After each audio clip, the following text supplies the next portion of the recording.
বন্ধুরা, এখানে একটি অন্ধ ছেলে দাঁড়িয়ে তার মাকে ডাকছিল। আরে বাবু, তোমার মা কোথায়? এখানে তো তোমার মা নেই। আঙ্কেল, আমার মা আমাকে রেখে কোথায় যেন চলে গেছে, আর ফিরে আসতেছে না।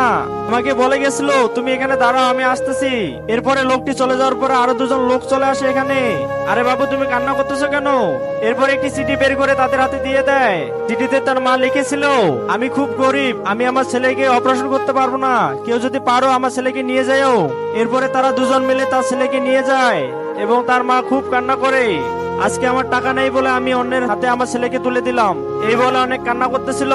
এরপরে তারা দুজন মিলে ছেলেটিকে হসপিটালে নিয়ে যায় এবং তার চোখ দুটো অপারেশন করে। বন্ধুরা, এরপরে যা হয়, যদি তুমি তোমার মাকে ভালোবেসে থাকো আমার চ্যানেলটা একটা সাবস্ক্রাইব করে দিও। আমি তো দেখতে পারতেছি, আমি দেখতে পারতেছি চোখে। আন্টি, আমি তো চোখে দেখতে পারতেছি, আমার মা কোথায়? এরপরে মহিলাটি তাকে সান্ত্বনা দিয়ে বলে তোমার মা আছে, চলো আমরা বাসায় চলে যাই এখন।